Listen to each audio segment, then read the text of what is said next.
When it comes to fundraising, sometimes it's not always one person that you're talking to. You might not have the opportunity to immediately get to the decision maker who can decide whether or not they're going to support your nonprofit organization. In fact, there's a few different people that you might meet in the experience of getting to a yes. And the first is going to be somebody who can be on your side or maybe not. So the first person you may encounter, regardless of whether you're calling on a business or a corporation or a foundation or an individual, is a person we call the gatekeeper. This is the person who can say no to you. This is the person who can get in your way of getting to the decision maker. Or they can be someone who can be extremely helpful to you. So when you think about it in a business context, very often this is the person who answers the phone. This is the secretary, for instance, or the administrative assistant, or the receptionist.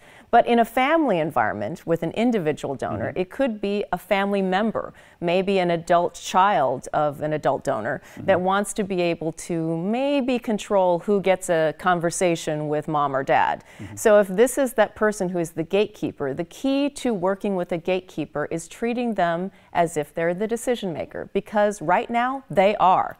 They're going to make the decision as to whether you get beyond that person. So do not treat them rudely. Treat them with the utmost level of respect and make sure that you are treating them as if they can help this move forward, because they can.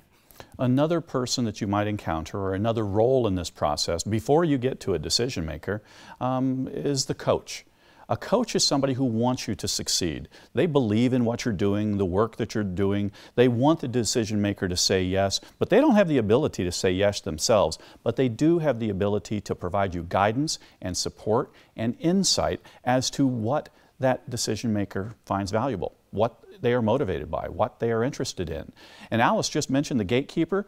That is one of the reasons that you really want to make sure that you are treating the gatekeeper with respect, because if they get interested in what you're doing, they become a coach for you to help you further the process and get closer to a yes of support for your nonprofit.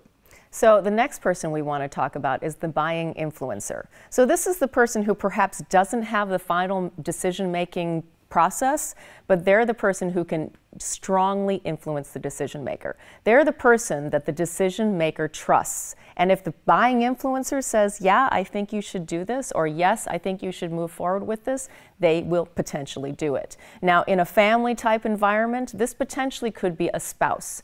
So let's say, for example, the wife is the decision maker on the gift, and you have to make sure that the husband kind of likes this idea too, or some other person, a partner that they're connected with. We have to make sure that that person buys into this as well. So again, this is another person who can influence that decision maker and help them move towards a positive decision for you. Well, now you're here. You've reached the decision maker. You've made the gatekeeper an ally. You've found a coach in the process and a buying influencer who is your champion and who will advocate for you. But now you get to speak to the decision maker. And ultimately, they may take the input of all of those individuals that we've talked about, those various roles, or they may be completely independent and you have to kind of start over. Make your case again and explain to them why those other individuals support your cause and think that this is a good idea. Ultimately, it is the decision maker who will decide whether or not you're ever going to get a financial gift, once or in the future.